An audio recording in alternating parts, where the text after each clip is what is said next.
Otherwise আপনি বুঝতে পারবেন না আপনার গাছটা বাড়ছে না কেন, গ্রোথ নিচ্ছে না কেন, because of the. Hi friends, welcome to our channel. नमस्कार, मैं Abhishek Chaudhary, manager of Seascapes Creative Garden. तो सीस्केप क्रिएटिव गार्डन में आप लोगों का बहुत बहुत स्वागत है। तो आज एक बहुत शानदार टॉपिक लेके आपके पास आए हुए हैं, वह है मिस्टर राहुल मोइत्रो, हमारे जो पौधों स्पेशलिस्ट है।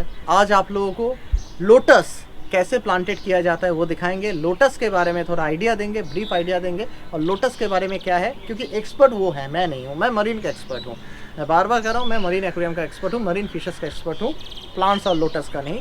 ये सब का एक्सपर्ट राहुल दा है। तो नाउ ओवर टू राहुल दा। রাহুল দা, প্লিজ আমাদের দর্শকদেরকে বলো যে লোটাসের ব্যাপারে কি জানাতে চাও। পদ্ম সম্পর্কে আমি যেটুকুনি জানি আমি তার থেকে চেষ্টা করব যাতে বন্ধুদের কিছু হেল্প হতে পারে। তো পদ্ম করতে গেলে আমাদের বেসিক কয়েকটা ম্যাটেরিয়াল কিন্তু লাগবে। যেমন আমরা এরকম একটা পট সিলেকশন কিন্তু করতে পারি। এটার আইডিয়াল ডেপথ আছে 15 ইঞ্চ, ডায়ামিটার হচ্ছে 22 ইঞ্চ। আর আমরা যারা রুফটপ গার্ডেনিং করি, ছাদের থেকে আমাদের গামলার ডিস্টেন্স কিন্তু মোটামুটি 1 ফুট রাখতে হবে। বিকজ এই যে ছাদটা যখন গরমকালে গরম হয়ে যাচ্ছে, যাতে এই গরমের হিটটা আমাদের গামলার তলায় না লাগে, সেক্ষেত্রে কিন্তু আমাদের সয়েল মিডিয়া গরম হয়ে যাওয়ার একটা আশঙ্কা থাকে। এবার সয়েল মিডিয়া আমরা কিভাবে প্রিপারেশন করব? লোটাস সবচেয়ে ভালো হয় পন্ড ক্লেতে। এবার শহরাঞ্চলে আমরা যারা বসবাস করি, পন্ড ক্লে পাওয়া কিন্তু প্রচণ্ড কষ্টের ব্যাপার। তো পন্ড ক্লে তৈরি করে নেওয়া যায় বাড়িতে, একটু কষ্ট করতে হবে। এর জন্য ইনগ্রিডিয়েন্টস রাখবে 80% garden top soil. I repeat, 80% garden top soil. আর ভার্মি কম্পোস্ট দিতে হবে 20%। এইরকম একটা পট সাইজের জন্য দিতে হবে 1 মুঠো বোন ডাস্ট, 1 মুঠো নিমখোল, 1 মুঠো শিংকুচি, আর দিতে হবে 10টা থেকে 12টা হিউমিক অ্যাসিডের দানা। এরপর মাটিটাকে ভিজিয়ে রাখতে হবে 3 থেকে 4 দিন।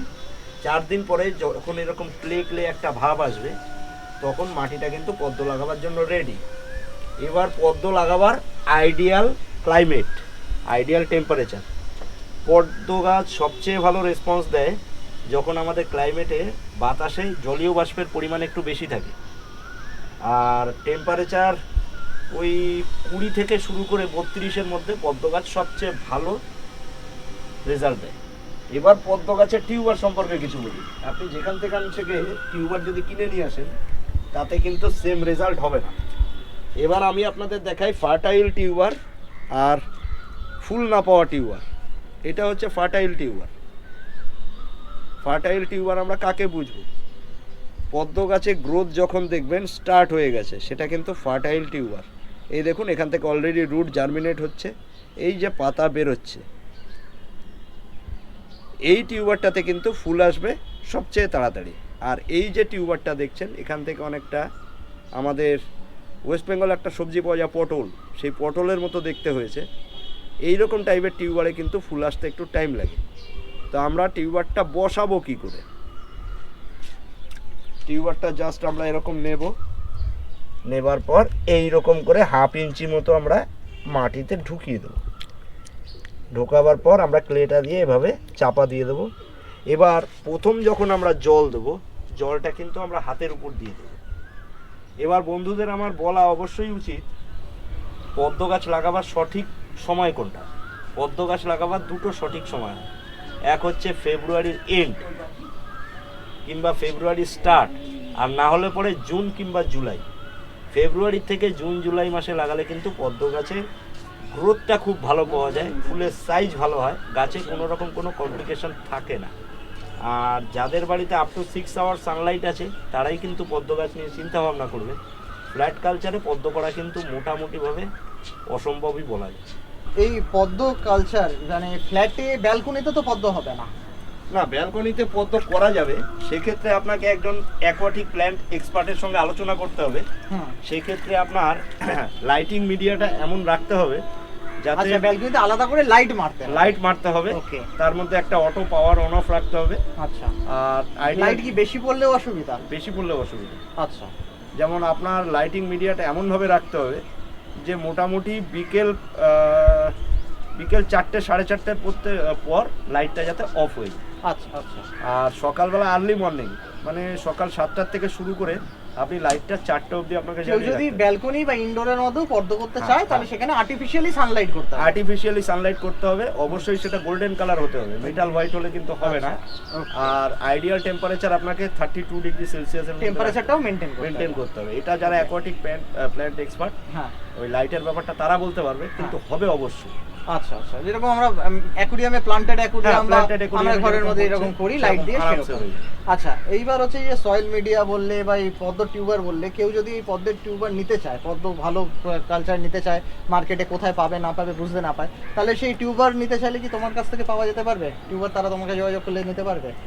অবশ্যই নিতে পারবে, আমাদের কোম্পানির সঙ্গে যারা রয়েছে, হ্যাঁ, যারা আমাদের তাহলে ধরেন আমাদের কোম্পানির মাধ্যমে তোমার সাথে যোগাযোগ করলো, তাহলে তুমি তাদেরকে টিউবার দিতে পারবে। আর টিউবার কি অল ওভার ইন্ডিয়াতে সাপ্লাই করা পসিবল? অবশ্যই অবশ্যই। তাতে কি কোনো নষ্ট হয়ে যাওয়ার কোনো ব্যাপার নেই? না। तो फ्रेंड्स, ये लोटस का जो ट्यूबर है ये ऑल ओवर इंडिया में सप्लाई पॉसिबल है और ये डैमेज का कोई चीज़ नहीं है। डैमेजের কোনো গ্যারান্টি ওয়ারেন্টি নেবে? দেখুন, একটা রিপ্লেসমেন্ট গ্যারান্টি অবশ্যই দেওয়া যায়, তবে সেটার একটা আনবক্সিং ভিডিও আমাদের কোম্পানিতে কিন্তু শেয়ার করতে হবে, সেটা শেয়ার করতে হবে। আচ্ছা, আর যে এই যে সয়েল মিডিয়াটা বললে, ধরে নিন কেউ যদি করতে চায় আর যদি বলে এই সয়েল কোথায় পাবো, আমি কি করবো, এত ঝামেলা নিতে, যেরকম এই ক্লায়েন্ট আমাদেরকে বলেছে যে আপনারা করে দিন, আমরা করতে পারবো না, তাহলে সেই ক্ষেত্রে কি তুমি গিয়ে করে দিতে পারবে যদি কলকাতার মধ্যে হয়? হ্যাঁ, কলকাতার মধ্যে হলে অবশ্যই করে দেওয়া যাবে, তবে দেখুন পন্ড ক্লে যে ব্যাপারটা, এখন আমাদের শহরাঞ্চলে তো পুকুরের ভারী অভাব, আর পুকুর হলেও তাতে উর্বর মাটি পাওয়া কিন্তু খুবই মুশকিল। আচ্ছা আচ্ছা। তো পদ্ম গাছ যে ওর যে সয়েল প্রপাগেশন হয়, ওতে মোটামুটি সয়েলের অ্যালকালাইন লেভেল 6.5 থেকে 7-এর মধ্যে রাখতে হয়। আচ্ছা, পিএইচ লেভেল যেটাকে আমরা বলি, পিএইচ লেভেল। ওকে। তো যা হোক, এবার ম্যাক্সিমাম লোক যারা আমরা হোম গার্ডেনিং করি, আমাদের কাছে কিন্তু সয়েল মিটারের কোনো অস্তিত্বই নেই, আমাদের বাড়িতে থাকেই না। আচ্ছা। কিন্তু গাছ আমরা যারা করি, বাড়িতে যদি কোনো বাচ্চা থাকে, যেরকম থার্মোমিটার রাখতে হয়, বাড়িতে গাছ করলে পরে সেরকম আপনাকে পিএইচ মিটার রাখতে হবে। আচ্ছা। আদারওয়াইজ আপনি বুঝতে পারবেন না আপনার গাছটা বাড়ছে না কেন, গ্রোথ নিচ্ছে না কেন, because of the soil media. আপনার মেন একটি গাছ ভালো মতো দাঁড়, মানে নরমাল মাটির মধ্যে পদ্ম পুঁতে দিলেই যে হয়ে যাবে এরকম না। সেই ক্ষেত্রে আপনার দেখুন, অনেক কাস্টমার আমাদের কাছে কমপ্লেন করে যে আপনার বাড়িতে যেরকম গ্রোথ নিচ্ছে, আমার বাড়িতে সেরকম গ্রোথ নিচ্ছে না কেন। মেন ব্যাপারটা হচ্ছে এইখানে ওই পিএইচ লেভেলটা আমরা ম্যাক্সিমাম লোকই চেক করি না, প্লাস টিউবার সিলেকশন তো অবশ্যই আছে। আপনি একটা হেলদি গাছ, অনেকের কাছে শোনা যায় যে টিউবারে পাতার পর পাতা হয়ে যাচ্ছে, ফুল আর হচ্ছে না। তার কারণ হচ্ছে সে কিন্তু একটা ফার্টাইল টিউবার নেয়নি। আর সবচেয়ে বড় কথা হচ্ছে ফিডিং। যে গাছ যে খাবার খেতে ভালোবাসে, আপনি বাঘের সামনে যদি কলা পাতা দিয়ে দেন, সে কিন্তু মোটেই ওটা খাবে না। আর হাতির সামনে যদি মাংস দিয়ে দেন, সেও কিন্তু ওটা খাবে না। দুজনের খাবার কিন্তু আলাদা। তো আমরা দেখা যাচ্ছে অনেকে ফল গাছের খাবারটা পদ্ম গাছে দিয়ে দিচ্ছে, তো সেক্ষেত্রে গাছে কিন্তু আসছে। আচ্ছা, তাহলে পদ্ম গাছের স্পেশাল খাবার আছে আলাদা, আর সেটা আমাদের সঙ্গে কনসাল্ট করলে পরে সেই পদ্ম গাছের খাবারও আমরা অনলাইনে সাপ্লাই দিতে পারি। ওকে। আর যদি কেউ বলে যে আমাদের পদ্ম গার্ডেন করে দিতে, সেটাও তুমি গিয়ে করে দিতে পারবে? একদম, সেটা নিয়ে কোনো অসুবিধা না। सो फ्रेंड्स, तो मॉरल ऑफ द स्टोरी, अगर आप सीस्केप्स क्रिएटिव गार्डन चैरिटेबल जो ऑर्गेनाइजेशन है, यहाँ कंट्रीब्यूशन करना चाहते हैं, आप कंट्रीब्यूशन अपने घर पे अपने रूफ पे लोटस लगा के कर सकते हैं, एक छोटा सा लोटस लगा के भी कर सकते हैं। आप कॉल कर सकते हैं, हमें इन्फॉर्म कर सकते हैं, तो राहुल दा या उनके टीम मेंबर कोई जाएंगे, आपका पूरा फुल सेट, ये पॉट से लेकर रैक से लेकर टूल से लेकर सॉइल से लेकर ट्यूबर से लेकर सब कुछ जाके असेंबल कर दिया जाएगा।